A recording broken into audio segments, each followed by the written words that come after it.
Así.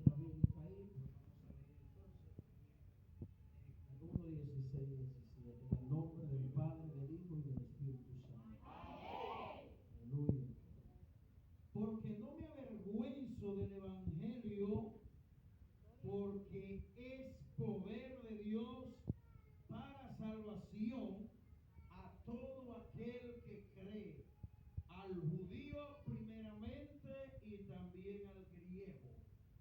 Porque en el evangelio la justicia de Dios se revela por fe y para fe, como está escrito, mas el justo por la fe vivirá.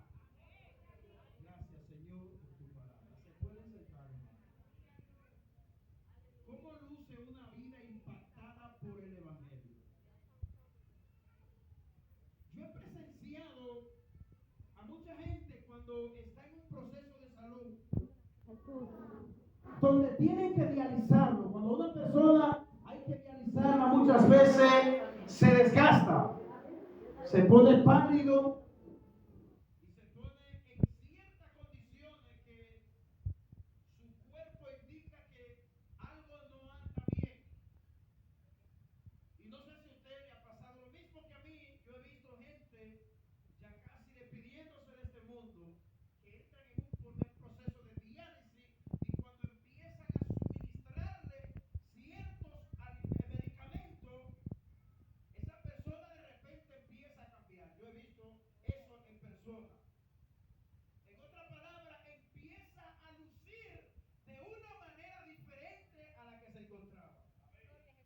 Pero nosotros también podemos ver eso en otros contextos. Hay gente que, estando bien maltratado, si no tiene el pelo arreglado, bien recortado, de repente se da un corte y se arregla el pelo, y esa persona empieza a lucir de una forma diferente. A esto nosotros le llamamos muchas veces glamour.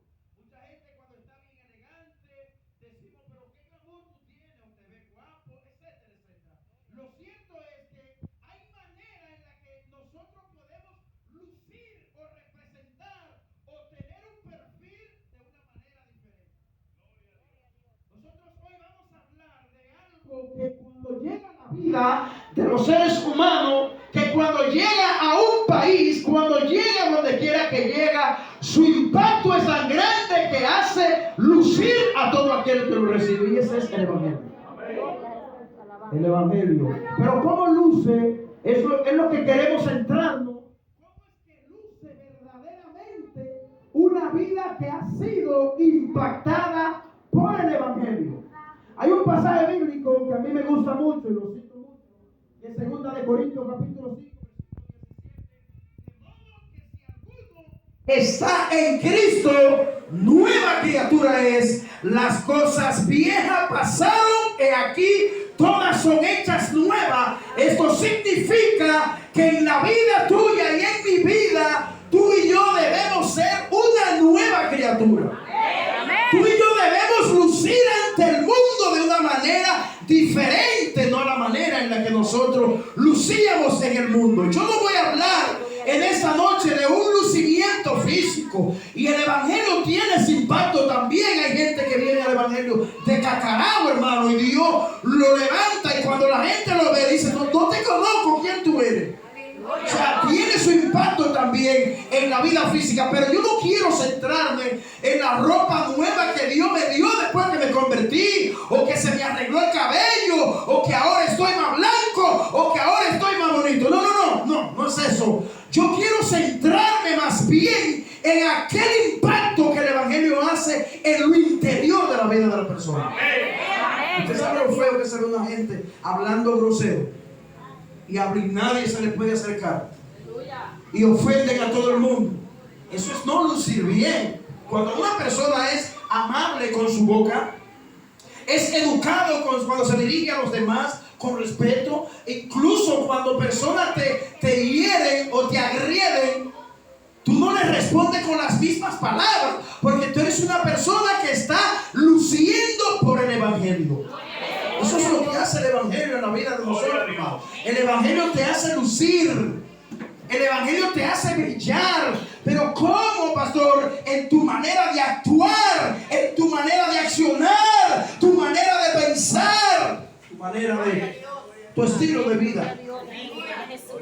La vida que es impactada por el Evangelio luce maravillosamente.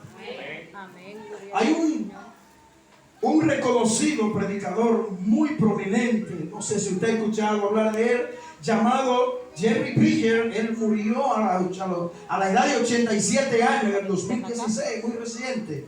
Y este hombre fue un hombre que enseñó mucho sobre cómo el Evangelio no es solamente un llamado a los incrédulos al arrepentimiento, sino que el Evangelio es un llamado continuo para los creyentes que estamos dentro de una iglesia y que le servimos a Dios. Nosotros no podemos dejar de predicarnos el Evangelio porque ya lo recibimos. Todo lo contrario, debemos predicarnos el Evangelio todos los días. Diariamente debemos aplicarnos el Evangelio en nuestras vidas. Y este hombre decía que el Evangelio no es solamente un llamado a los incrédulos a que se arrepientan de su pecado, sino que también a nosotros Dios nos llama continuamente a estar siendo impactados por las enseñanzas del Evangelio. Yo creo firmemente que el Evangelio tiene poder. Aquí donde leímos dice que no me avergüenzo, dice Pablo, del Evangelio, porque hay una razón por la que yo no me avergüenzo del Evangelio, porque el Evangelio es poder de Dios. Ahora bien, si nosotros analizamos bien por qué razón Pablo dice que no se avergüenza del Evangelio, una de las razones podrían ser por la que Pablo le predicó a brillantes intelectuales que se burlaron del Evangelio. Cuando dice la Biblia que cuando Pablo fue a Atenas a predicarle a unos filósofos, a unos brillantes intelectuales, quisieron humillar a Pablo. Y Pablo aquí en Romano dice: yo no me avergüenzo del Evangelio. ¿Por qué? Porque el Evangelio es poder de Dios para salvación. El Evangelio no es poder de Dios para hacernos millonarios a nosotros. El Evangelio no es poder de Dios para darnos famas a nosotros. No, el Evangelio es poder de Dios, pero para salvar, para convencer al hombre de pecado y de juicio. El Evangelio nos lleva a obedecer y a caminar en santidad. Eso es lo que hace el Evangelio. El Evangelio te empuja. No hay forma de que si tú tienes una enfermedad y tú vas al médico y el especialista, cuando hace los análisis correspondientes y determina que tú tienes que llevar un tratamiento y se determina también que esa enfermedad tiene cura, no es posible que después de tú estar suministrándote ese tratamiento tú no vas a cambiar. ¿Verdad que sí? No hay forma, no hay manera, no hay coherencia en que si yo estoy suministrándome el Evangelio, si yo me estoy predicando el Evangelio, debe haber un cambio radical en mi vida. ¿Verdad que sí? Debe haber ejemplo. Yo debo ser un ejemplo en mi familia. Yo debo ser un ejemplo en mi comunidad. Yo debo ser un ejemplo ante mis amistades. Yo debo ser un ejemplo a mis hermanos de la iglesia local. Pero claro, hermano, porque el Evangelio no es cualquier cosa.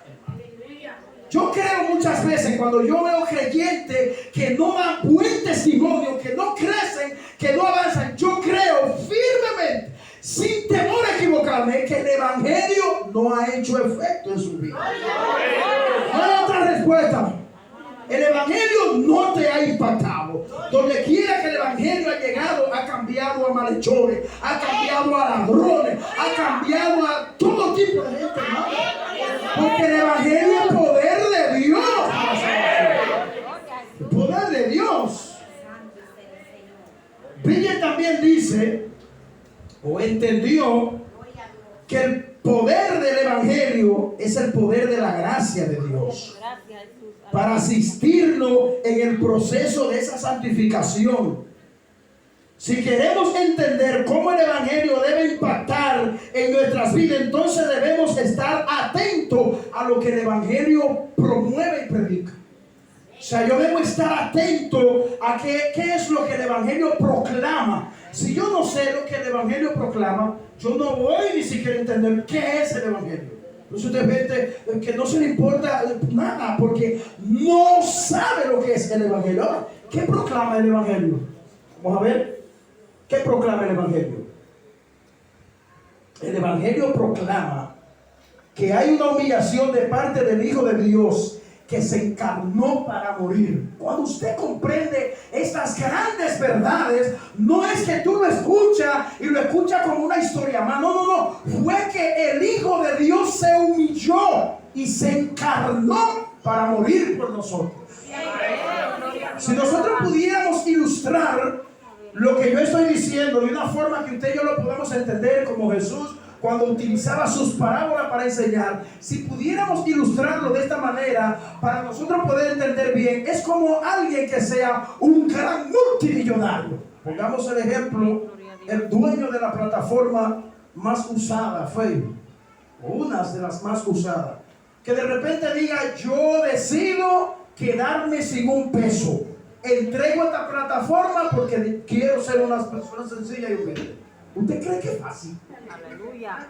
¿Tú sabes lo que dice Pablo? Pablo dice que Jesús no escatimó el ser igual a Dios como cosa que aferrarse, sino que se despojó de sí mismo, tomando forma de siervo, y se humilló hasta la muerte y muerte de cruz. Jesús se encarnó para morir. Y eso es lo que el Evangelio proclama. Si tú no entiendes estas verdades, el Evangelio no va a tener impacto en tu vida. No va a tener impacto. Hay un componente de sacrificio de parte de la segunda persona de la Trinidad que muere en el lugar del pecador. Esto se pone más serio todavía.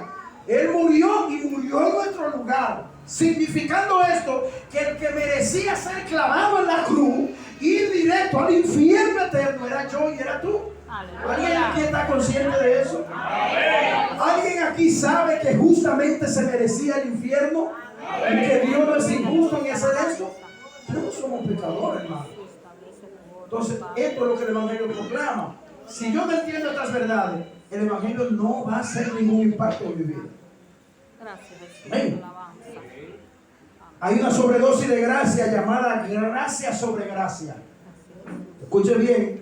De parte de Jesús, quien se ofreció por los pecados de los hombres que no lo merecían.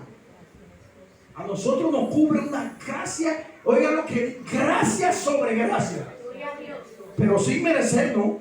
Usted a un hijo suyo le da cualquier cosa y te compro ropa y te llevo al parque y te doy un regalo de un viaje fuera del país y que te doy un regalo de una vacación de allí y te tengo así. Pero los hijos de uno se los da porque uno entiende que ellos nos pertenecen, ellos son nuestros. No le estamos regalando nada de valor, ellos son nuestros. Si nosotros somos criaturas de Dios, pero nosotros somos criaturas de Dios separadas de Dios por el pecado. Romanos 3:23, por cuanto todos los pecados están destituidos de la gloria de Dios. Pero ¿qué dice Romanos 5:8? Más Dios muestra su amor para con nosotros en que siendo nosotros pecadores, Cristo muere por nosotros. Increíble, hermano. Alabado sea el Señor. Hay un perdón incondicional de parte de Dios hacia los hombres. ¿Y qué significa que es incondicional? Que no hay una condición que tú y yo le podamos presentar a Dios para que Él pueda decir: te perdono, Pedrito, porque tú hiciste aquello. Te perdono porque te portaste muy bien. No, es un perdón incondicional. No nos los merecíamos, hermano. Esté claro con esto. Esa es la proclamación del Evangelio. Tenemos un tesoro en vaso de barro. Tenemos un regalo inmerecido. Eso es lo que tenemos nosotros. Y a veces que no valoramos lo que Dios nos ha entregado. Nos ha regalado el Evangelio de Cristo. A Cristo mismo Dios nos ha regalado. Alabado sea el Señor. Viendo el impacto del Evangelio. Esto significa que el orgullo en nuestras vidas diarias y en nuestras discusiones en el hogar y en las iglesias es el resultado de un evangelio que no ha echado raíz en la mente de cada uno de nosotros. Cuando tenga esa peleadera y esa refunfuñadera y ese rencor y ese chisme y esa crítica, esa cosa, es que el evangelio no ha echado profundas raíces en la vida de nosotros, amados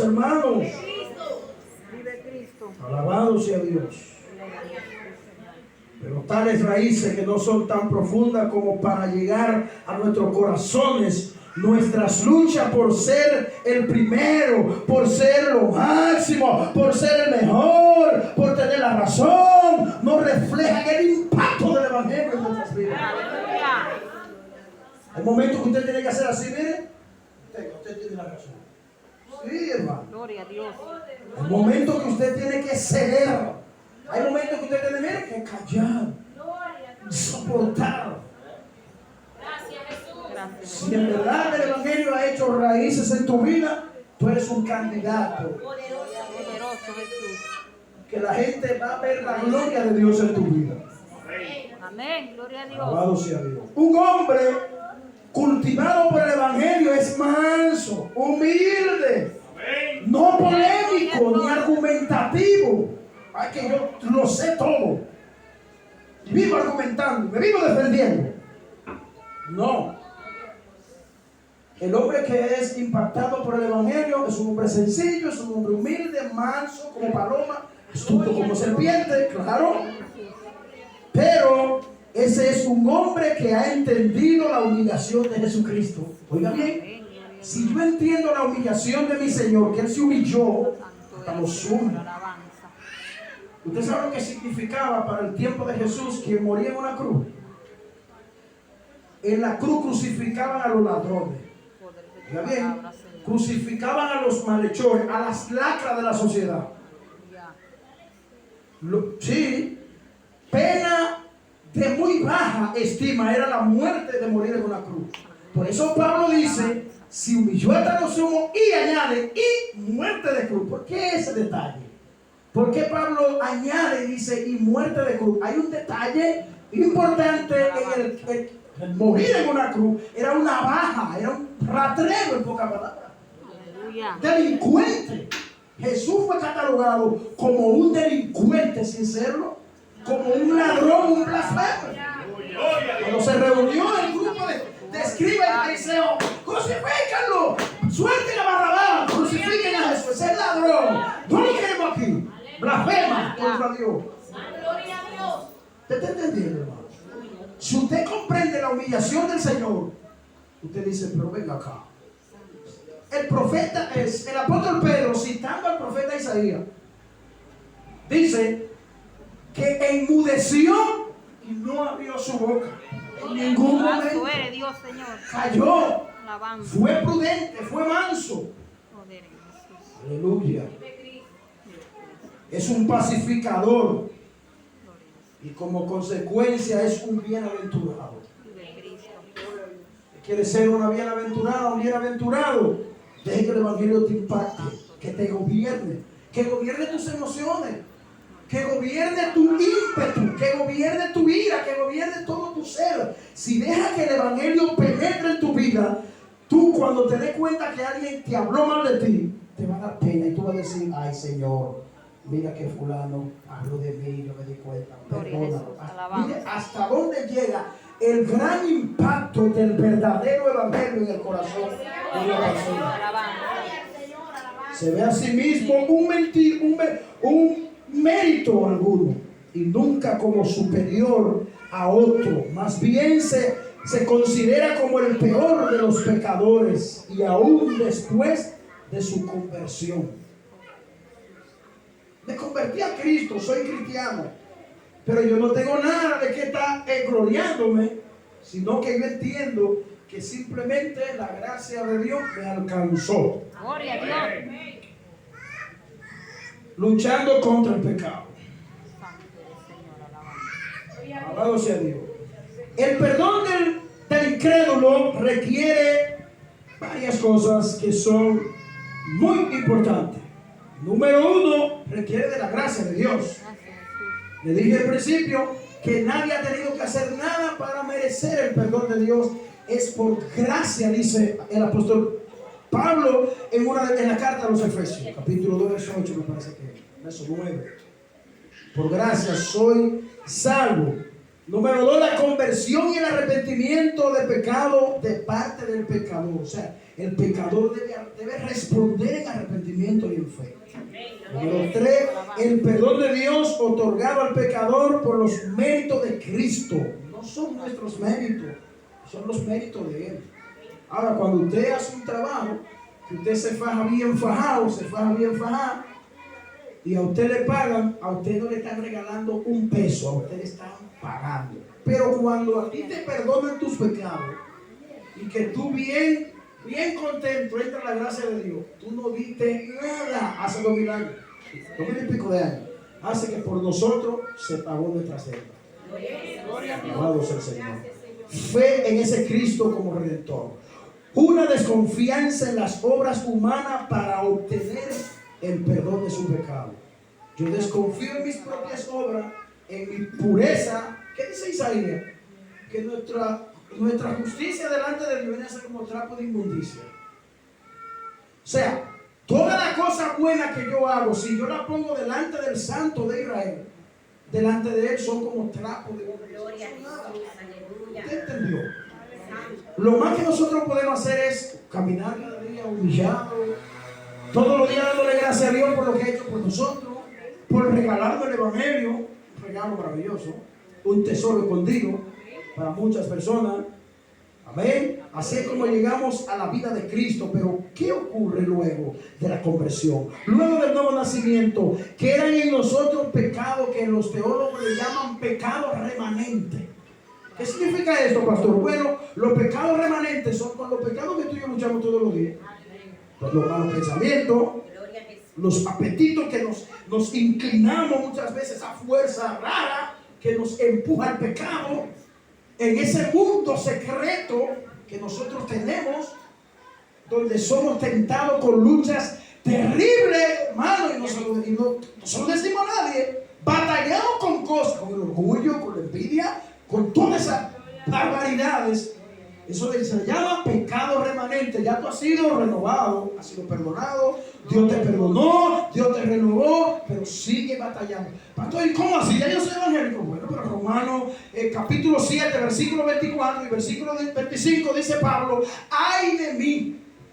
¿Quién me librará de este cuerpo de pecado? Dice Pablo. Versículo 25: gracias doy por Cristo. ¿Entendió? Luchamos, hermano, con tentaciones, luchas feroces en ese mundo privado. Tenga que evangélicos que estamos aquí, tengamos cuidado con nuestro mundo privado. Tengamos cuidado con ese mundo privado.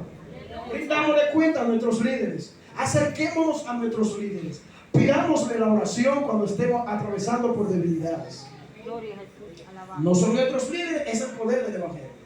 Pero Dios ha puesto líderes para eso. Alabado sea Dios. Miserable de mí, dice Pablo, ¿quién me librará de este cuerpo de mal? Confianza en la obra consumada. Nuestra confianza debe toda estar puesta en la obra consumada. ¿Cuál es esa obra consumada? Aquella palabra que Jesús dijo en la cruz: consumado es. Yo no sé cuántos han escuchado hablar de las últimas 7 palabras de Jesús. Esa fue una de las últimas palabras que pronunció nuestro Señor. Consumado es. La obra está terminada. Expiró y le entregó el Espíritu al Padre. Nosotros debemos descansar totalmente en esa obra que se llevó a cabo en la cruz del Calvario por nosotros. Cuando Cristo muere, dice: consumado es. Juan capítulo 19, versículo 30. Implica que todo lo que tenía que hacer para salvar a los hombres fue hecho en ese momento. Amén. Por eso el evangelio no hay que añadirle nada, de que tengo que añadirle otro detalle. No, a la muerte y el sacrificio de Jesús para salvar a los hombres, para transformar a pecadores que están muertos y llevarlos a la vida. No hay que añadirle nada a ese sacrificio. Consumado es, dijo el Señor. Terminada está la obra. Usted no ve que en la historia no ha aparecido otro Mesías que tenga que morir. ¿No se ha dado cuenta usted que han pasado 20 largos siglos después que él murió? Y el único que ha sido capaz de dividir la historia de la humanidad, se cayó algo ahí, pero está bien, no se rompió, en dos, antes y después de Cristo. Fue él. Aleluya, gloria a Dios. Usted no ve que en la antigüedad, analice los libros del Antiguo Testamento, específicamente el Pentateuco, es decir, los primeros 5 libros de la Biblia, que había que estar matando un chivo hoy y al otro año tenía que matar otro chivo más, otro cordero más, para el perdón de tu pecado. No, ya Cristo murió una sola vez por nuestros pecados. Por eso proclamamos al Señor, por eso predicamos de Él, por eso proclamamos el Evangelio. Por eso Pablo, la inspiración bíblica del Nuevo Testamento, tiene una autoridad suprema. Por eso Pablo dice, fundamentado en el fundamento de los apóstoles, siendo Cristo, y en los profetas, siendo Cristo la primera piedra del ángulo. Si nos fundamentamos en Jesús, lo tenemos todo. A Él sea la gloria. Aleluya. En el griego original, la palabra traducida como consumado es tetelestal. Esta palabra viene de la raíz teleo, que significa completado, completo. Porque hay un solo Dios y un solo mediador entre Dios y los hombres, Jesucristo hombre. No podemos acudir a la Virgen María y decirle, Virgen María, intercede por nosotros, ruega por nosotros los pecadores, ahora y en la hora de nuestra muerte, amén. Eso es mentira. Aleluya. Eso es mentira, hermano. Eso es falso. Lucas capítulo 2, versículo 45. María pronuncia unas palabras maravillosas y dice, engrandece, la propia María, engrandece mi alma al Señor y mi espíritu se regocija en Dios mi Salvador. Gloria a Jesús. Y es que los católicos no leen eso en su Biblia. Yo lo he leído en las Biblias católicas. Una vez yo estaba evangelizando a una mujer católica y me prestó su Biblia y yo se lo leí y parece igualito a la Reina Valera. Gracias, Jesús. Entonces, ¿cómo es la cosa? Ciego. Segunda de Corintios 4:4, en los cuales el Dios de este siglo cegó el entendimiento de los incrédulos para que no les resplandezca la luz del Evangelio. Bueno, si la gente que está allá afuera entendiera lo que el Evangelio está proclamando, si lo entendiera, se arrepiente sin importar lo que va a dejar en el mundo. ¿Sabe por qué? Porque el Evangelio anuncia algo muy tenebroso. El Evangelio anuncia que somos sentenciados a muerte eterna, perpetua. Pero dice la Biblia que el Evangelio ofrece vida eterna, perdón de pecado y vida eterna a través de Jesús. ¿Pero qué más anuncia el Evangelio? El Evangelio anuncia un juicio inminente que no lo despinta nadie. Nadie lo despinta, hermano. Un juicio que vendrá donde todos los hombres tendrán que estar delante de Dios. Por eso que Pablo dice, en el capítulo 2 de Filipenses, dice, por eso Dios le exaltó y le dio un nombre que es sobre todo nombre. Y en el nombre de Jesús se doblará toda rodilla y toda lengua confesará que Jesucristo es el Señor para nosotros. Amén. Gloria a Dios. ¿En qué estamos metidos todos los seres humanos? Usted que anda en el mundo bien. Estoy gozando mi vida, aprovechando mi vida. Déjeme tranquilo. Alabanza. Ay, mi hijo, por Dios. Nada más valioso que el Evangelio en esta tierra. Los países del mundo no han tenido la oportunidad de recibir algo tan glorioso y tan digno de que los periódicos lo escriban sobre eso, que las revistas internacionales y las revistas famosas del mundo se desborden en sus titulares hablando sobre el Evangelio. Nada más importante que el Evangelio en este mundo, hermano. Ni los grandes avances de la tecnología pueden compararse al Evangelio de Cristo. Donde quiera que el Evangelio ha llegado, ha traído cambio y restauración. Si usted investiga la historia, los países más desarrollados del mundo han sido impactados por el cristianismo.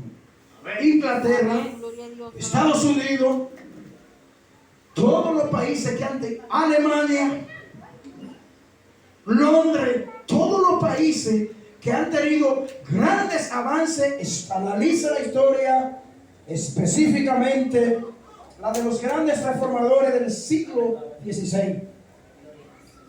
Donde quiera que el cristianismo ha llegado, que el evangelio ha llegado, ha traído cambios y transformaciones en la familia, Jesús, alabanza. Donde quiera, en la escuela, donde quiera, en el estado.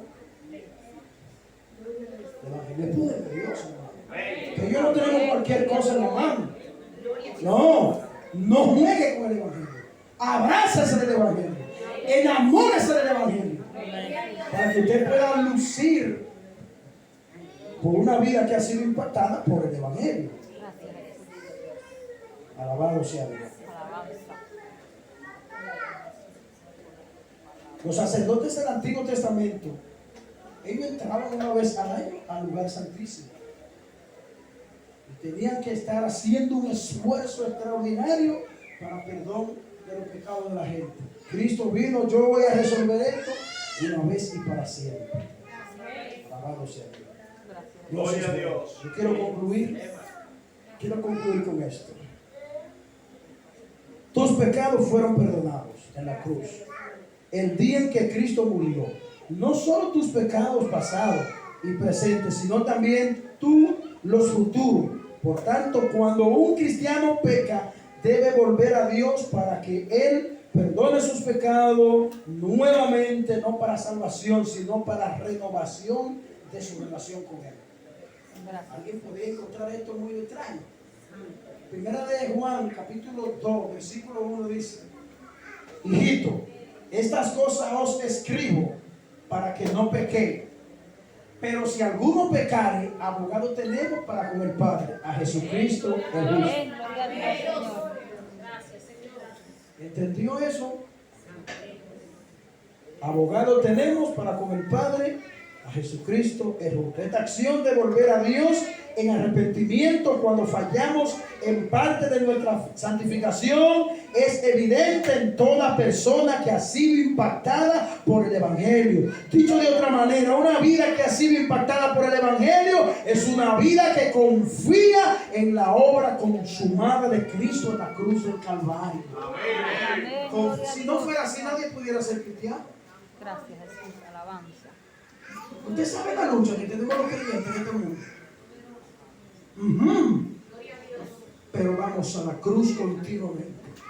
Por eso vale la pena preguntarnos: ¿reflejan nuestras vidas en crecimiento e imagen de Cristo una lucha contra el pecado y una fe en la suficiencia de la obra de Cristo?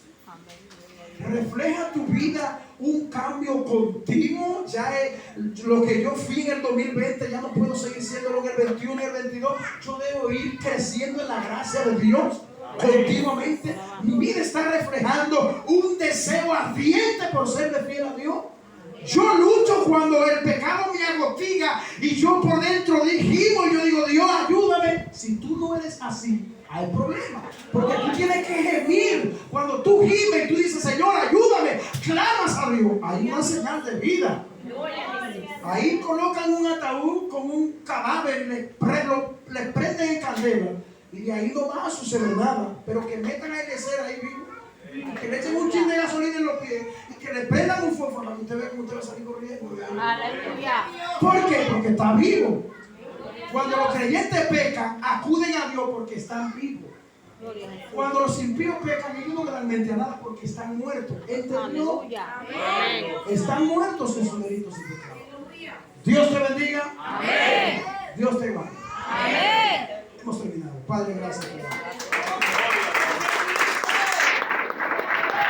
Señor, gracias por tu palabra. Bendice, hermano.